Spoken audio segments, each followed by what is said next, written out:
Welcome to, I think, the last segment of the day, right? I hope you've had a great time here at I/O. It's something that we put a lot of work into as a company. I mean, not me personally, but we put a lot of work into it as a company. And it represents the end of, not the end, but, well, an important point in a lot of our release schedules and careers and the rest, as you saw with this morning's discussion about Froyo. No, a high point. It's all downhill from here, David. So what I'd like to do is I'd like to have the esteemed panel introduce themselves very quickly, starting with David. Dave Sparks, I'm the lead on the Android Media Framework. San Mahat, I'm on the Android kernel team. Michael Morrissey, I'm the Director of Android Services. I'm Dan Morrill, I'm the Open Source and Compatibility Lead. I'm Dan Bornstein, I'm the tech lead for the Dalvik team. I'm Xavier DeCroix, I'm the lead for the SDK and developer tools. Brian Swetland, I'm the Android systems kernel lead. Mike Laron, and I work on application framework and system UI. Put that on the end. Oh, and this is an Android. So, you know, they couldn't see it over on the other side, so it's a huge plush Android. Is that Andy Rubin? This is Andy Rubin. Actually, Andy and a lot of the team are actually in the back. Scream out, yo. Yo.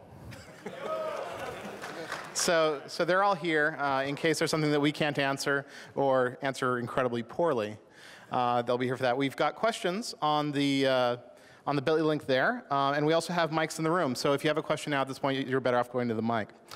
So let's get started. Oh, I'm Chris DiBona. I run a number of open source programs at the company, and I work with the Android team. So there you go.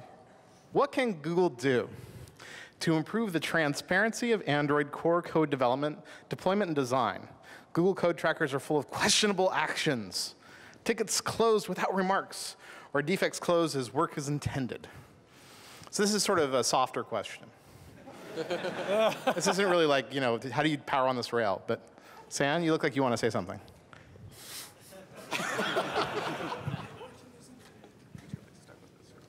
I think I mean, there's a lot of stuff on the issue tracker, and I think that we as developers, do our best to keep track of stuff, and we have our internal bug tracker as well as our external bug tracker. And sometimes, for various reasons, it may not make sense to update one versus the other. But I think that we're trying to do better at that. So I think you're going to find that there's a concerted effort being made by engineering to get more involved in that. Yeah, so I don't know when this question was entered, but you know, you may perhaps have noticed that last night we pushed a new version of the source.android.com site, which addresses actually some of these issues. You know, as San pointed out, this is not something that's, you know, news to us. We've known for some time that you know, the contents of the source.android.com site have been a little not up to date, and so we refreshed all that content. For a couple different reasons. One is to include compatibility information about, you know, the Android compatibility program, but also to include you know, a refreshed version of, you know, the kind of, you know, basics of the open source project that is Android, you know, in terms of how we do code reviews and so on. In addition to that, we're also you know, spinning up a bunch of different work that you'll start seeing rolling out over the coming months, including some ways to do better about handling our issue tracker. As many of you probably know, like any OEM, you know, we have our internal issue tracker where we use to track issues with our, you know, the devices that we work on and so on. And one thing that we're working on doing is synchronizing the public and the internal systems so that, you know, we can have better consistency between the two and so on. So yeah, I mean, take a look at the site. There's a lot of stuff on that site, so I guess I'll just defer to the stuff that we wrote recently, and you know, I'm happy to, you know, take follow-up questions or see you guys online and so on. Why don't we take a question from this microphone? Thanks. Right now, anybody can go out and download some paid apps online because they've been pirated. And what are the plans to improve copy protection in the Android marketplace and for apps? That's a very good question and one that we hear a lot. And I don't want to pre-announce anything, but we are working on things internally to address those problems. So stay tuned. I think you'll hear more in the near future. Let's go to this microphone on the left. my left, you're right. Hi, my name is Frank Maker. I'm a graduate student at UC Davis. So I do a lot of work with Android, and Eclipse is really painful. So I was wondering if you guys have any thoughts on how to... I'm seriously considering getting a new computer just because, if you work on Eclipse for 3 or 4 hours, you have to restart it. So I know you guys know this is a problem, so I'm wondering if you have any thoughts right now on how to update it. And the other question I had real quick was how close you are to putting Android back into this, the Linux kernel tree. Let's answer the second question first. Yeah, totally. So, well, I mean, I don't use Eclipse. I'm a kernel engineer, so I can't help you with the first part. Somebody else can dive in afterwards. We're actively working with the Linux kernel community to try to move more stuff upstream. If you've been following on the Linux kernel mailing list, there's been 4 weeks of discussion around the last 6 rewrites of the wake lock or suspend blocker API. If it's going to get merged, it's going to get merged. We're putting some effort into working with the upstream folks, but it'll get there when it gets there. Yeah, I mean, one of the realities of the kernel is it's hard to hurry, but we kind of came to a meeting of minds of some sort at the Linux convention a month ago now? Yeah, and it was a good meeting. But I anticipated it would actually take much longer even to get to this point, so I'm actually cautiously optimistic at this point. So whereas before I was like, oh, it's open source, And about Eclipse, who wants to hate on Eclipse? I'll answer that. We're aware that Eclipse requires a lot of resources, and that's why we're paying a lot of attention to make sure that you have another way of developing for Android. You don't have to use Eclipse. We provide an unbuilt script. DDMS works as a standalone application too. I mean, we're making sure that you can do everything outside of Eclipse if you don't want to use it. And then after, if you want, you can try to use NetBeans. There's the plugin for it. IntelliJ has support for it. If you really want an IDE, you can try something else. But we can't support all of them, so we're going to pay more attention to Eclipse at this time. But we're also making sure that you can use either VI or whatever you want. Yeah, I think to that effect, it would really help if you pointed out some of those options, because I'm familiar with those only because after being frustrated with Eclipse, I went and looked for something else. But I think a lot of people don't know that there's any other options, so you might want to make those options available. Yeah, we can probably link from our developer side to those, yeah. Okay, great. Thank you. And a question that's likely for David Sparks. What plans are there to improve the media experience on Android? Lack of equalizer, limited video codecs, stock music and video player, browsers quite limited? I didn't hear all of that, but... you know where that one's going. Yeah. Yeah, we actually, in the previous thing I was in, an hour ago or something like that, we were talking about some of the roadmap stuff, and we're going to be supporting OpenSLES as an API. So this is in the Cronus open standard, and that includes effects processing. You'll start seeing effects processing in the next release. And plugins for the effects if you decide to go write them and put them on the market, right? Right. So it's actually really nice because on Android we'll actually have one of the first fully open sourced SLES implementations. Yeah. Which we're hoping will actually drive innovation across platforms. So, yeah. Let's take another one from the room. This fellow here. Okay. Hello. I live in Switzerland, and I also come from Sweden. And I was wondering when I can create a merchandise account for Sweden and/or Switzerland. And I have a second question. I have an application deployed on the market that, for some reasons, a couple of users can't see, even though I have it from SDK 1.5 and for all languages. I couldn't hear the first question. The second one sounds like he has an application he targeted at 1.5, but some users are still not seeing it on the market. So it might be about market selectivity based on the platform? Anything? This is kind of like, actually, in some ways I'd recommend office hours for this kind of question because it's hard to drill down to your particular application in this environment, so maybe talk to them afterwards about that one. And what was your first question again? Could you? When can I create a merchandise account in Switzerland and/or Sweden for earning money for applications on Android market? So we're actively working to expand market seller and buyer support in many different currencies and countries. Right now, I think we have buyer support in 13 countries and seller support in 10, and we are looking to expand that a lot. There is a lot of complicated issues around that, but we're doing it as fast as possible, and we're prioritizing based on geography and the number of devices and the number of developers in each country. Would it be possible to get a date for Switzerland? No, I'm sorry, not right now. Thanks. How about the fellow in red right here? A little while back, we wanted to have our app call out to another third-party app. It was quite painful searching around. I finally ended up going to their forums and posting up the questions to see what kind of intents their app listened to on the device. So I finally got that answer, but what can Google do to facilitate that third-party integration between apps in the future? So corralling the intents. Dan? Anyone want to take that? No. Yeah. So again, this is something that we're aware of, and what we'd like to do is create a.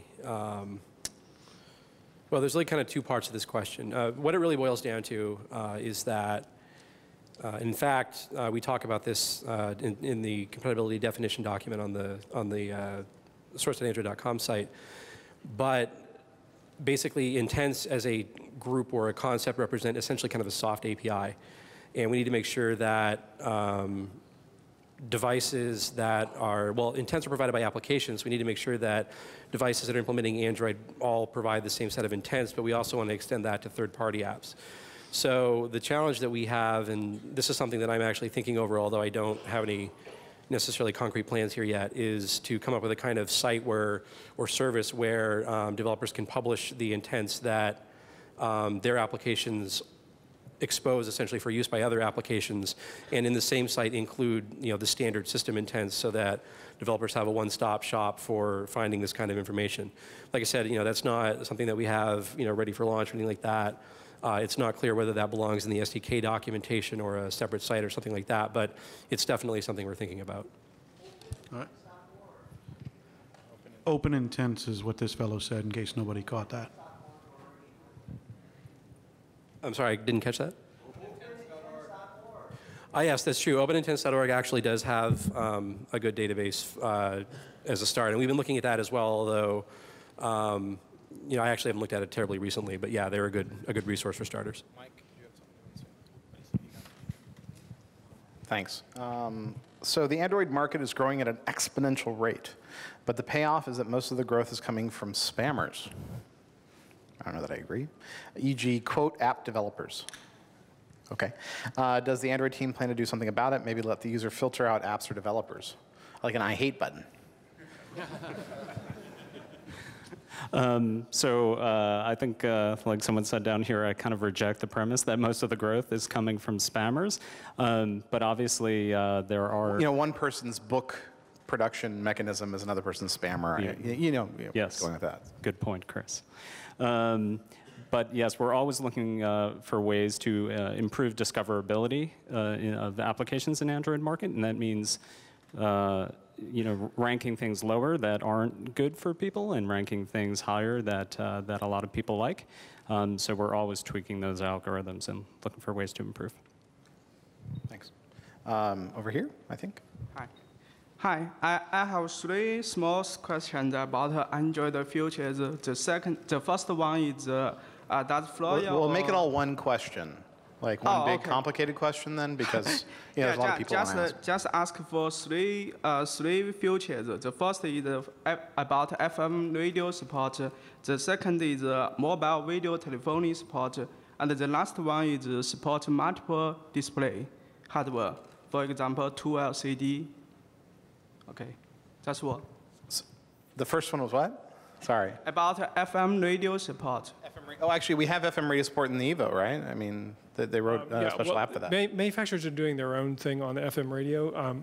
We've looked at a couple of proposals from a couple of different partners. We don't have anything we like yet. But I think we'll probably have something next year. Number 2? Number 2 was, I think, was it like DTV or something like that? Mobile video telephony. VT? Yeah. So we don't have anything specific if you're talking about like H324M. We're definitely looking at video chat interfaces. But I think what we'll be able to do in the very near future, probably the next release, is enable those sorts of applications where you provide your own VT stack and you can integrate with a media framework. And then multiple screens was the other one? Yeah. Yeah, so multiple screens is a longer term problem, and I don't know if I should let Mike talk. There's framework issues and there's the low level issues. It's a complicated problem which affects the entire stack if you're going to do it correctly. So there's stuff we have to do on the framework side, and there's stuff we have to do on the system level side. We'll probably do something in an interim to enable specific applications like playing video on an external display, but not deal with trying to run applications across multiple displays at the same time. Yeah, in general, we're trying to support the center of gravity for device profiles. So we broadened our support for application for devices a lot over the last year. We're continuing to look at what the new and emerging device profiles are that are coming from multiple screens. That's on our radar, but I wouldn't say it's quite the center of gravity yet. So I think what we're going to aim for there is some kind of minimal support that enables OEMs to run with it, but we may not provide that as core functionality of the platform. Okay, thanks. Okay. What does the Android team have planned with regards to implementing hardware and peripheral functionality like HID and USB host on the go?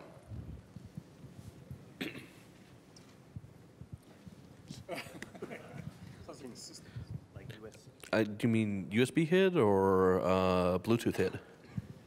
Oh, this was off the, I guess they can't tell me. Oh, well.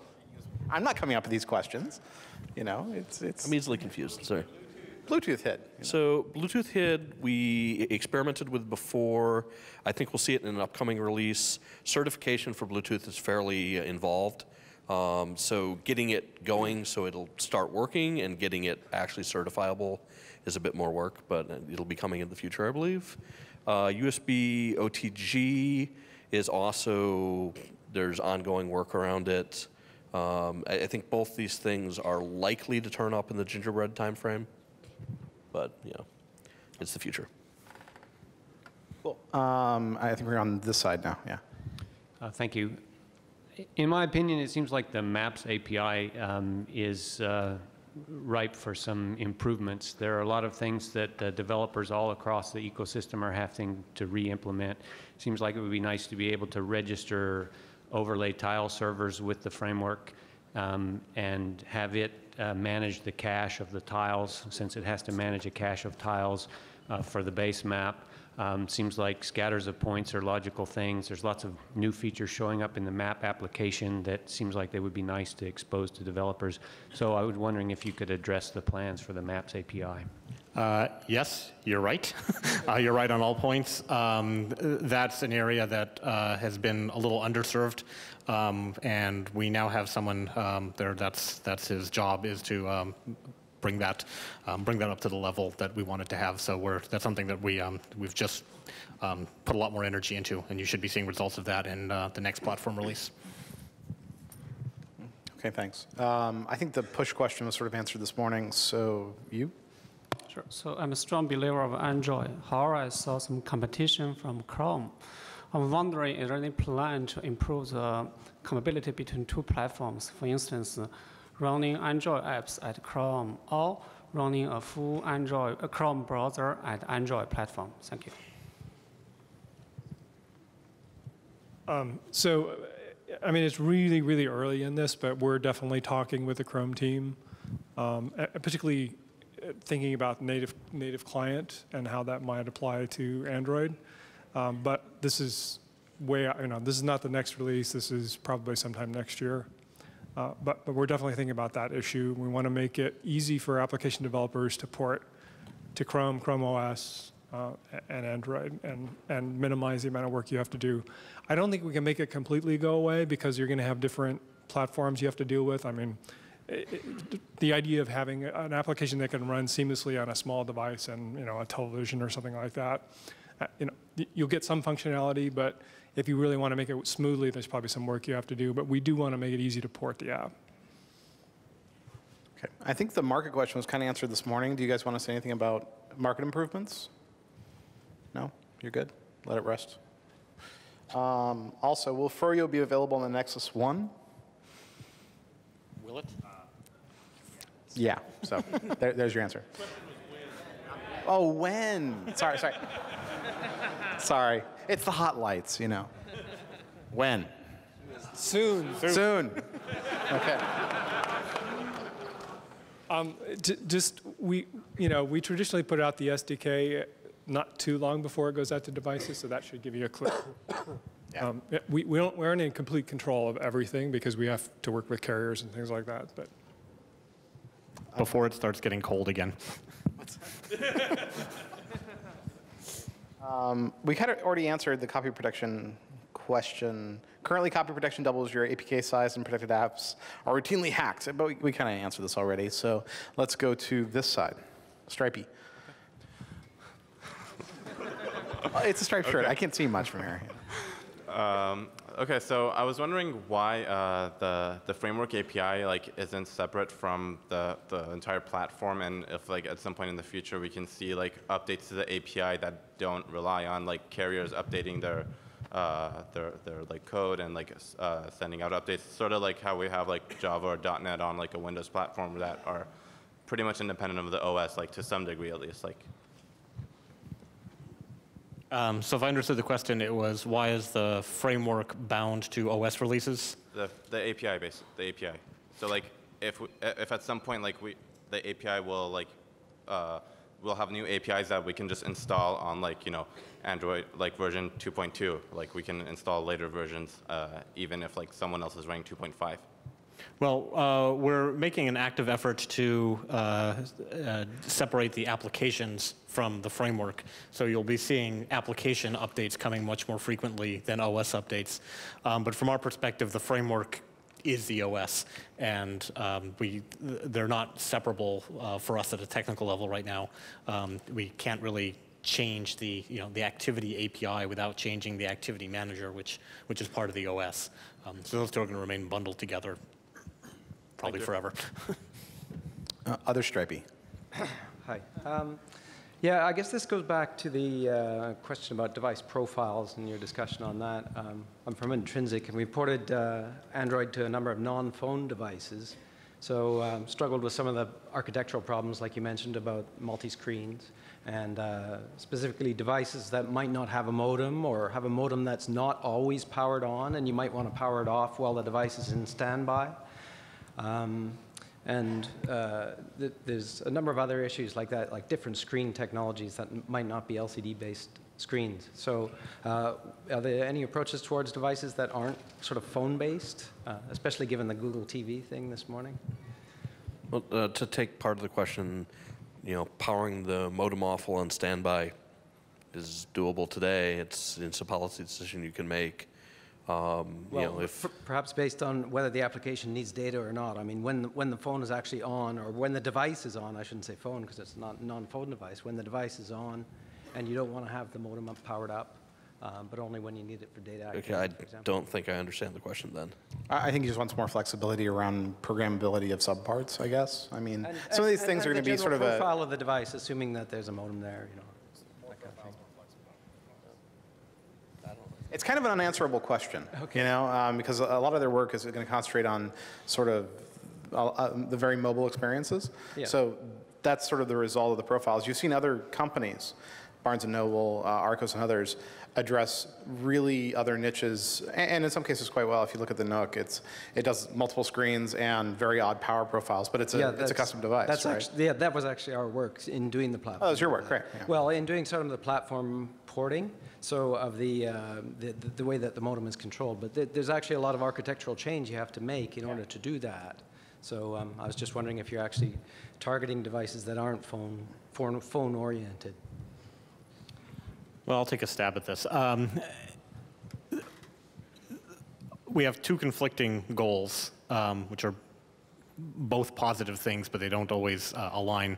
We want to maximize the reach of Android for the greatest number of devices possible, and we don't want all the developers in the room to have their heads explode trying to support every possible configuration. So if somebody manages to get Android running on their tennis shoe, good for them, but we're probably not going to support, tennis shoe specific APIs in the framework because we'll have app compatibility problems.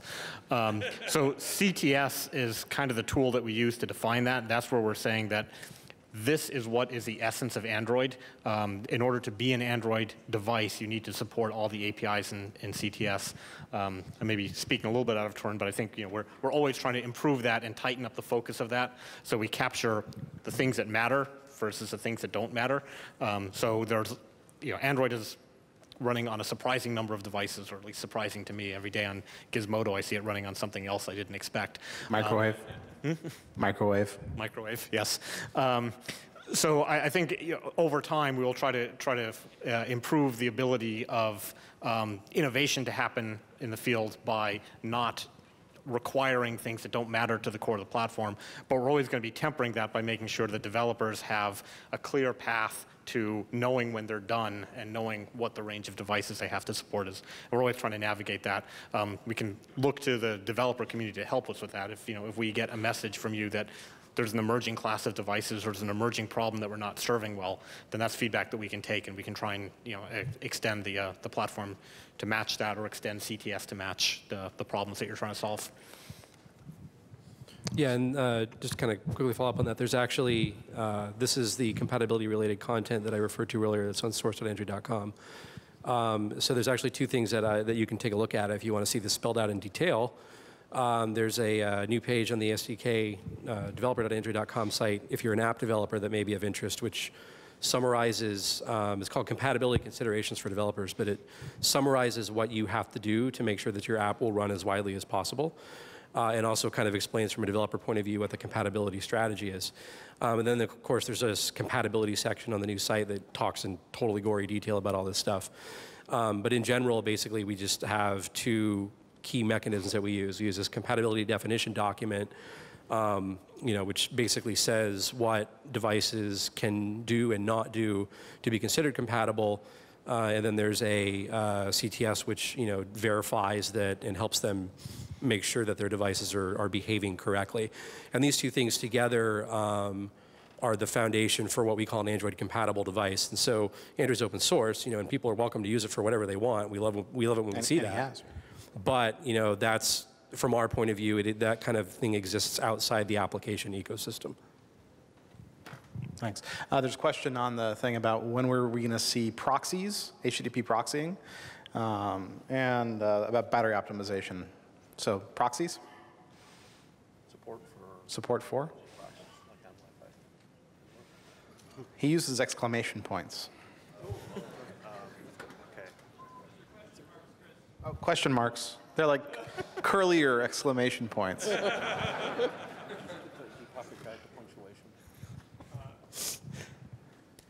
I don't have an update from the connectivity team on that, but we can certainly dig into it. Okay.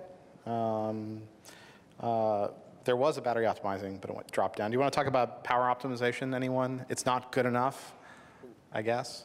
It's hard sometimes to synthesize a real question from a half question. So why don't we just go to you?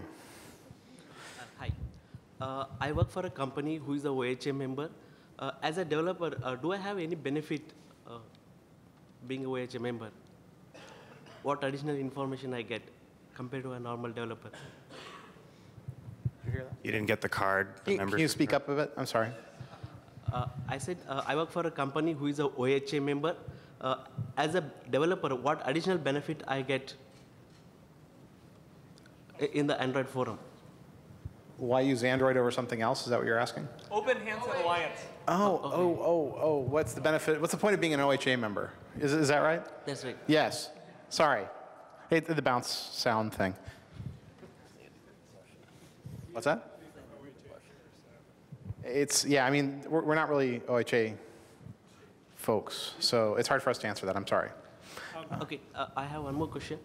Yeah, I mean, you probably want to contact either Eric Chu or Angana Ghosh. Yeah. He's still here at the show. They're here somewhere. Yeah. Eric, are you here? Raise your hand. I guess he's not in the room. Or he's bailed on us, yeah. Yeah. But they can give you a breakdown of what OHA is about. I mean, I think it's a commitment to Android and the idea of CTS and market and really supporting, growing the Android ecosystem. That's really what it's all about. It's a commitment from those companies to push Android. I have one more question. Cupcake, Donut, and Eclair, and now Fryo. Android has moved a bit. However, it's still stuck with 2.6.29. And I see there are a lot of developers who are migrating to 2.6.31 on their own. And there are a lot of duplicate effort that is being spent. Is there any reason why Google has not moved to 2.6.31?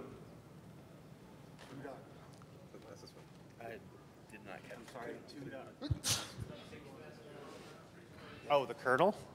What was the question exactly? Oh, that you're wondering why we haven't snapped our kernel forward to 2.6.31? That's right. Brian? Why what about 31? I want to know why we... Okay. So, Froyo... Okay. We try to aggressively track and snap up to the main line as it rolls forward, but this has to happen relative to release cycles. The software, we don't finish Froyo and then OTA it the next day. I mean, we don't pencils down the next day. There's a stabilization period that on a release that can be a month or two. We will probably never ship a production device against a kernel that's not final. We won't ship against RC3 of something.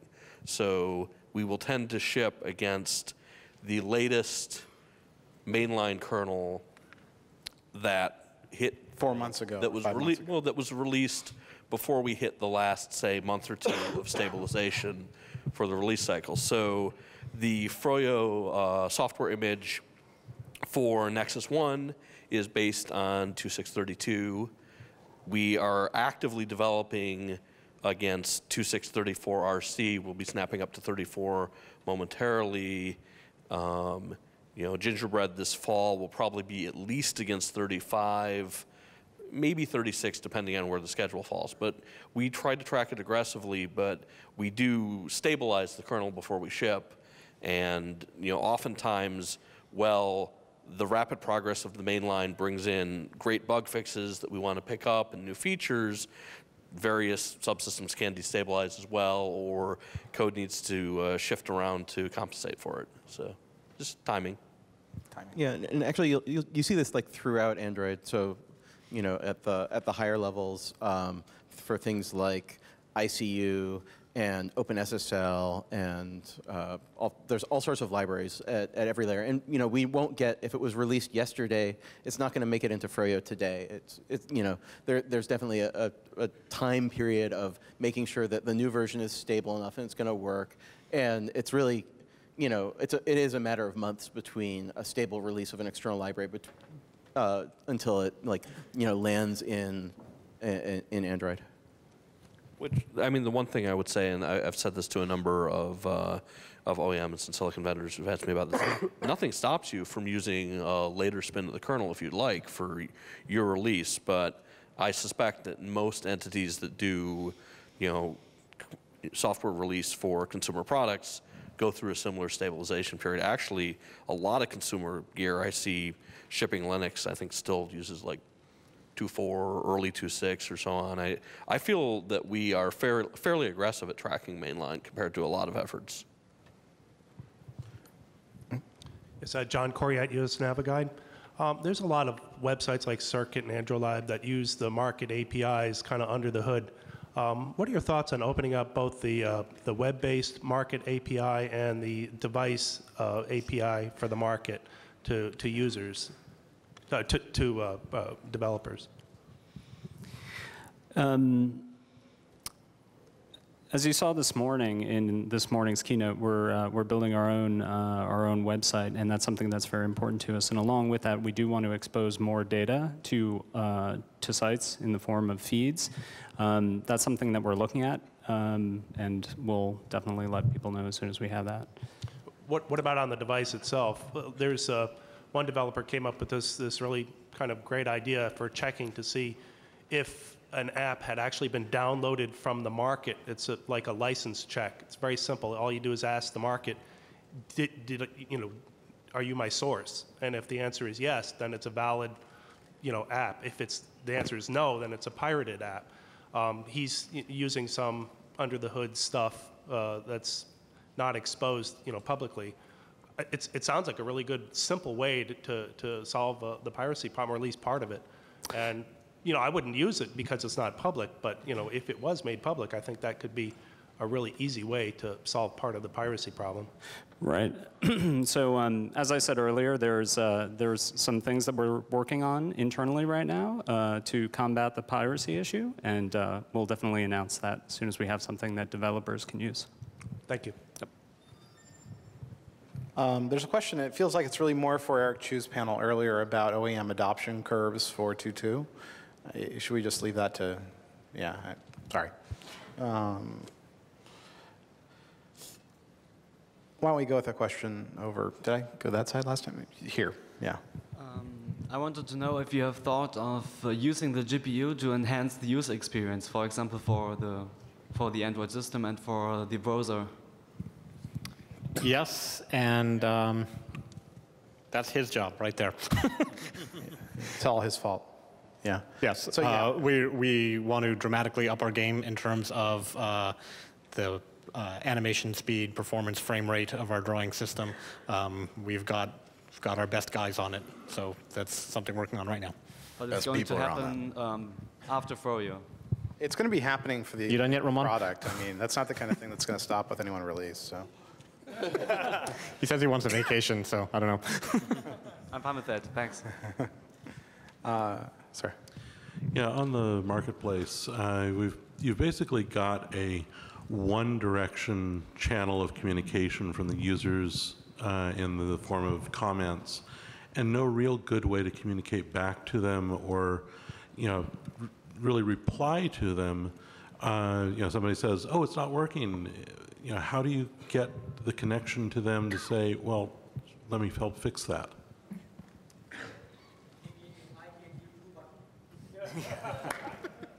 That's right. So I think one of the best approaches that you can take is to fill out your developer information, the contact information that it does appear in Market. So with every listing in Market, you can add websites for support and things like that. And I think that's the way that most developers find is the most effective to talking back to their users. Sorry. Well, I've done that. Admittedly, I don't have all that many downloads, but I have gotten, I think, one comment through that mechanism, and a number of comments in the marketplace. So I don't think the users are clicking through on those very much. I see. Okay. Darn users. Yeah. Are there plans to compete with the iPad? You mean take Flash off of 2.2?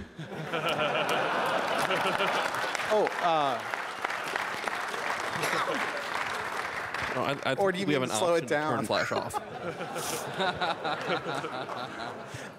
I don't think that, whatever. Does anyone actually want to touch this? No. Yeah. I would, but I haven't heard of that product, so I'm sorry. What's that? Yeah, sorry. It's just, we're not going to go down that. We're Android people. Ask Apple what they're going to do with the iPad and compete with us. You. Okay. First of all, I would like to encourage Android on tennis shoes because that would give us the actual realization of the shoe phone. Second of all, I have a question about hardware access on the devices. Is there maybe I'm not looking in the right place. How to have some R&D projects, some people I work with, some friends and colleagues that I work with were interested in hooking up various sensors to our devices. There are admittedly very hacky ways and very convoluted, backflippy kind of ways to do this. Are there plans to make this easier? So we get generic I/O API calls, even at a lower level. So I would point out the Bluetooth RF-COM interface is that's a standardized API now, right, Dan? Yeah, the RF. So I mean, that's a little hacky, but you can just do serial over Bluetooth. But there's a lot of people who mess around. Guys? So are you talking about access to on-device peripherals or access to outbound peripherals? Access on device peripherals. Like we would want to hook up sensors to so like a TTL, something that speaks TTL serial to a USB to bridge, and then USB on the device to. So you understand where I'm heading, right? Yeah, no. We've definitely been thinking about this. We don't have a concrete timeline or plan, but some of the ideas that have been kicked around that we may explore in upcoming releases involve we could expose a sort of a USB gadget API, up even to the Java layer for most like bulk USB. You don't need to be that fast in order to do useful things with it. With the NDK, you are capable of just doing the POSIX I/O, so you could bolt a little library on to open and do I/O control calls to things. We've occasionally kicked around the idea of just having sort of a generic device object, open, close, I/O control kind of at the Java level, with the idea that platform integrators could create could bolt these on, and you could ask for them by name, and it'd be kind of a generic way to get at arbitrary generic add-on devices. These are all directions we've thought about. As I said, though, there's not a current plan. Like a B-box style breakout board? No, we're not planning on like a 37-pin header at this point, but. Yeah, but definitely that's the direction I would like to see. He wants that, though. Yes. No, I think it's a totally reasonable request, and it is something we are thinking about for upcoming releases. But further suggestions are always welcome. Okay, thank you. Any way to have access to a staging server to push application to before they are submitted to the Android market, semicolon. The goal is to test the update before it is available to a large audience. So like a private, my own market channel. Yeah, a lot of implications for the enterprise. Yes, this is an often requested feature and one that we're definitely prioritizing. Cool. Which side did I use last? Oh, okay, you. There's a tremendous amount of fragmentation in OS version that different device manufacturers and carriers are using. Look, I'll thank you not to use the F word in my presence, okay? No, it's we actually, I don't spend a whole lot of time thinking about fragmentation because the problem is this word means something different to everybody. Like I see a lot of, blogs and so on will describe, Android is fragmented because 1.5 and 1.6 are out available at the same time. If you consider something like desktop Windows, nobody ever, there are certainly legitimate complaints about having, say, Windows 95 and Windows XP available at the same time, but nobody ever called that fragmentation. So I don't treat this word as something that, I spend a lot of time thinking about. What I do think about is really kind of two sorts of things. One is whether or not applications that are written to the Android APIs will run across devices.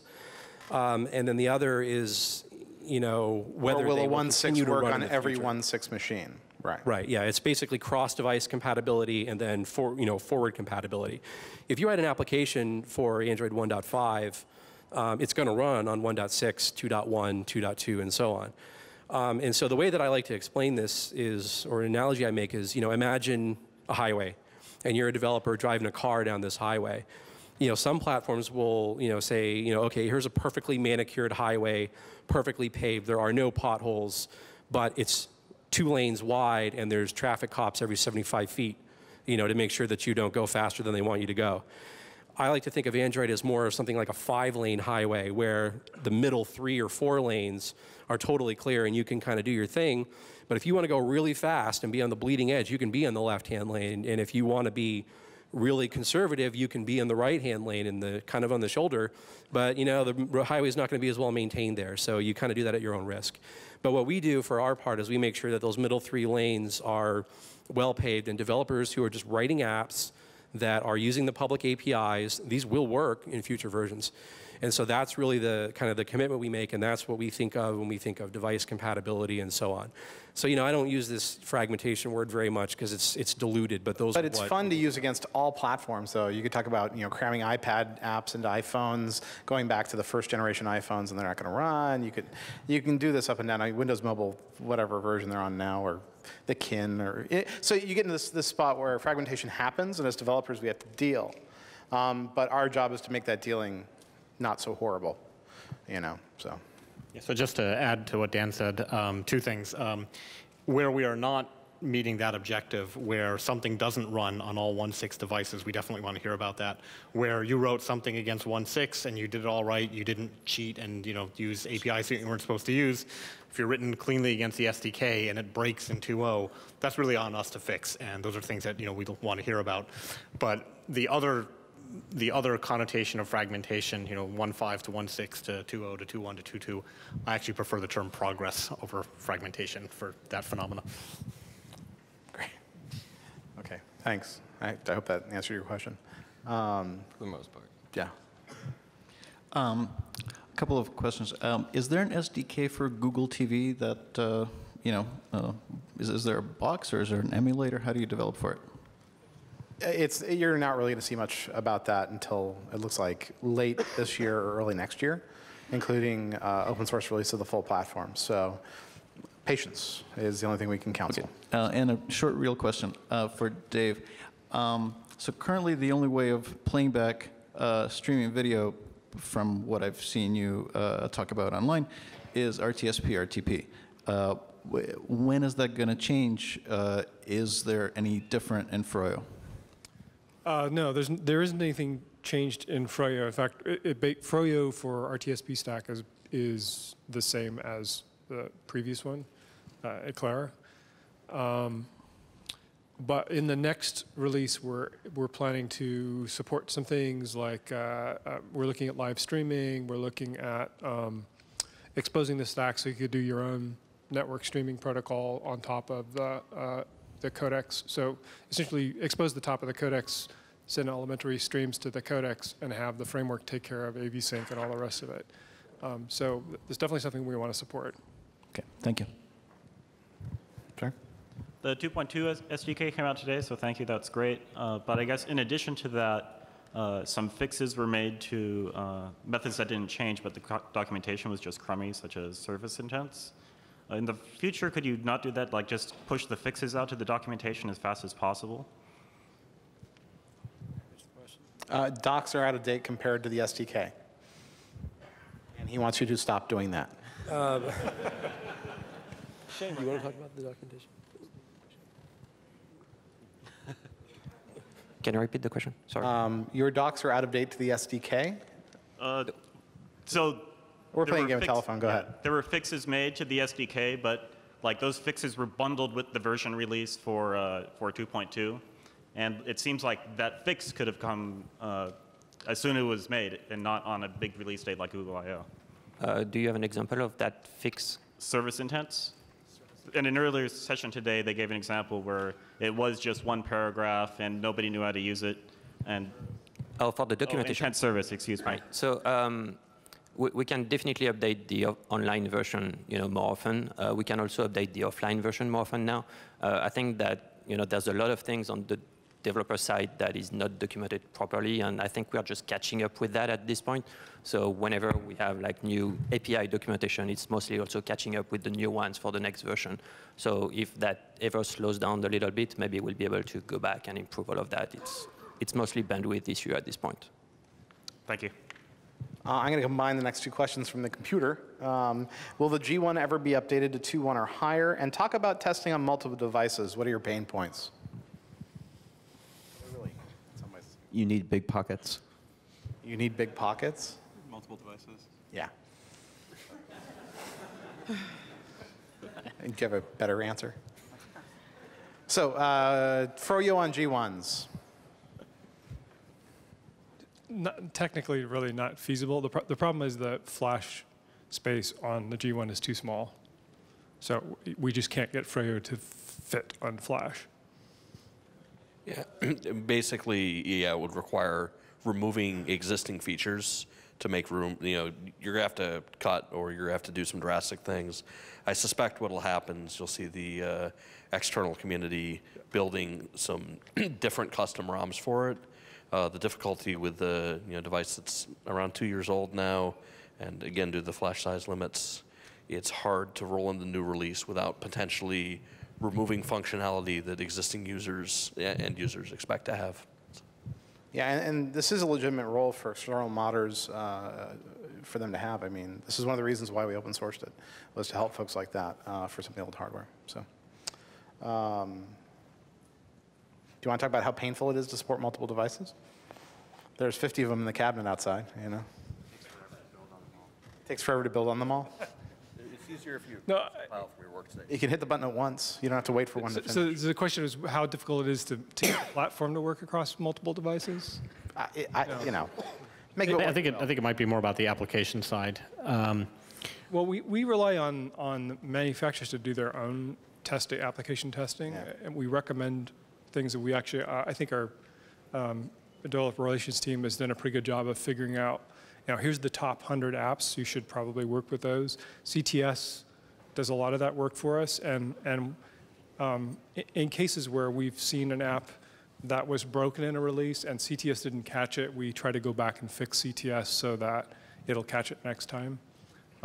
But we can't go out and test 55 devices or whatever the number is today. So we do have to rely on manufacturers.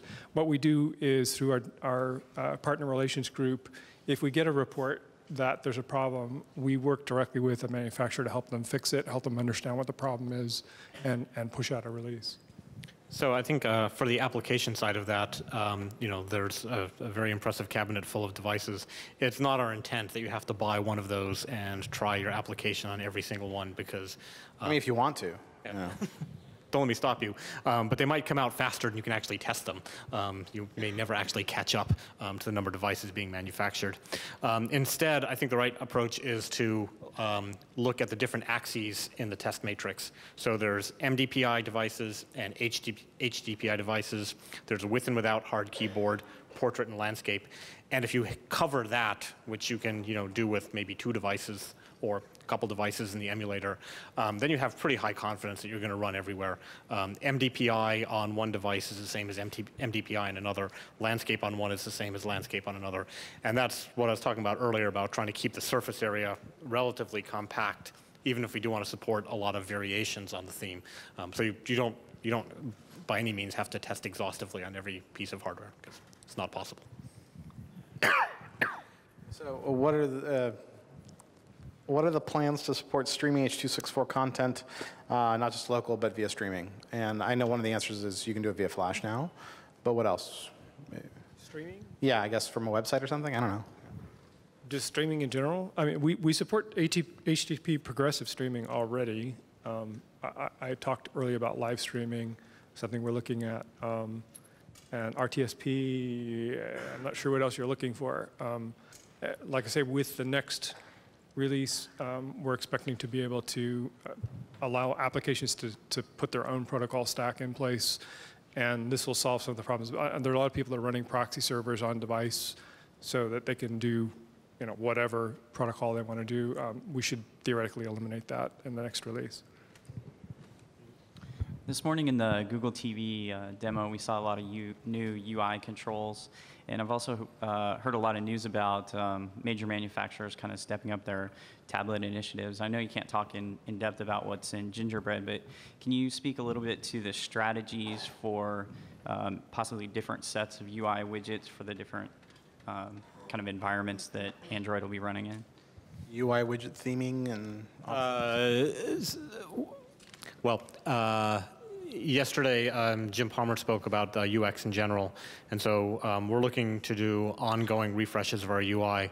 I think our philosophy is more to make something that works across the span of devices rather than have, a small phone UI, a big phone UI, potentially one day a tablet UI, a TV UI, things like that, because that will just make the developers' lives harder, because if they want to sort of fit with the system theme, that gives one more axis that they have to vary on. So we're looking to have something that can work well across a range of devices and a range of screen sizes. Thanks. Thank you. Regarding the communication with the Android developers and the contributions from the community, yesterday I got approved one small patch to the Android OS system. I really appreciate that, and I really appreciate the work of JPQ and the other people who is integrating these patches. The only point is that it took a little bit more than 1 year to get reviewed and integrated. So I would like to know if Google has plans to improve the situation to work more tightly with the community. So bringing down the patch flow from a year to 11 months? Less than a year definitely would be good. Yeah, I mean, JBQ's team is actively working to improve that. We've been staffing up that team. JBQ, started by himself, and he has some other folks helping him now. And we're also working to get core team engineers involved in reviews of external patches. We definitely want to improve the process of getting external contributions in. It's good for everybody to do so. Yeah, and kind of beyond that, right now, well, the first thing to understand is that Android isn't just a single project. It's actually, I think the current number is something like close to 230 projects, many of which are external, meaning that we pull them from upstream, but all, most of the rest are ours. But I mean, we've got at least like probably 150, I think, unique projects that are Android projects. Right now, our development process is that those are all what I'll say, like the work occurs first on our internal server and then gets periodically pushed to the external server. Over time, we're actually moving some of the individual projects to the external tree. In fact, Zav's SDK team just switched not long ago. So that work is now done on the open tree first. So that, will speed some of these up. You specifically referred to the patches. JBQ actually, as it happens last week and through this week, has made a big pass on those. And I think right now he said there's about 180 that are still open. And I think at one point there were, the peak was somewhere about 500. And so it is true that it certainly does take some time for us to get to some patches. But these are the things that we're doing to kind of work on that. We're moving some projects open, which reduces this sort of impedance mismatch between code that we're writing and code that people are contributing. And we're also, working to get more of the engineers looking at the public issue or the public Garrett instance. Another thing that we actually just did, this site we launched that I keep mentioning, one thing that we also turned on was a couple new lists. One thing that we discovered was a bit problematic was that we really only had one list, mailing list I mean, whose purpose was to discuss patches and manage this kind of thing. And it filled up with noise because it's, if you only have one list, then everything gets discussed in one list. So we actually created 2 new mailing lists the other day, and I hope maybe perhaps you'll consider joining them. But one of them is called Android Building, which is specifically for questions about how to build the source tree and about the build system. And the intent here is let's move all of that discussion, which turns out to be a pretty high percentage of the chatter on Android platform, into that list. And then similarly, we created a list called Android Contrib, which is for contributors specifically discussing patches. And hopefully by this way, what we will allow or what we will enable is to make it easier for the engineers to actually triage this work. And instead of having to troll through this gigantic morass of, email messages, 80% of which don't interest them, they can specifically look at these lists which are maintained as working lists. It's a bit of an experiment. We're going to try, and we're going to be super aggro about moderating these things. We're not going to really tolerate any off-topic discussions in these 2 lists to keep the signal-to-noise ratio high so that work can get done. So we're aware of this. It's something that we're spending more time on trying to improve that flow and get patches in from the outside. Thank you. We probably only have time for one last question. Well, my question's about, in order to get the AOSP working on an actual device, that generally means needing hardware drivers that aren't open source. And that's not exactly Android's problem or Google's problem, but is there anything that your team is doing or encouraging manufacturers or anything in order to reduce the barrier to getting the AOSP on a device when you're not a big company that can swing deals with other big companies? So, yeah, it is actually my extreme pleasure we totally hear that. In fact, this has been a huge, huge issue getting AOSP to run vanilla on a device for a long time. Froyo goes an extremely long way towards that goal. I mean, the reality is that we had some technical problems in the actual code that made this a difficult proposition to declare. But when the Froyo source code is released, which will be in the coming weeks, it will be vastly easier. And in fact, you can do it. You can actually build a full vanilla Android open source tree, install it on a Nexus 1. There's some binaries that you still need because unfortunately not all software can be open sourced. But you can build a vanilla tree with the Froyo source code and boot it and run and make a phone call. So it's a huge milestone for us, and we're super excited. That's the result of a number of things. We are actively working with the silicon vendors like Qualcomm and TI, Marvell, and so on, to encourage them to support GPL-v2, like as many drivers as possible, open source, and also to, when that's not possible, we're trying to work with them to enable the delivery of things like the user space OpenGL library, which is a common component that for various reasons is rarely open, but to make it available to community developers so you don't have to jump through a lot of hoops. I think in particular Nexus 1, the number of closed binary packages is remarkably small for... Gone down to 9 for 2.1. I don't know if it's smaller than that now. And there are other reportedly much more open devices that I've seen 20, 30, 40, 90, list, as far as lists of binary packages. So it's definitely not perfect. We would love to see a world where the entire thing would build completely open, but we're actively working with the various OHA partners and other contributors to get as close as we possibly can. Thank you. And that's where we end today's Fireside. So.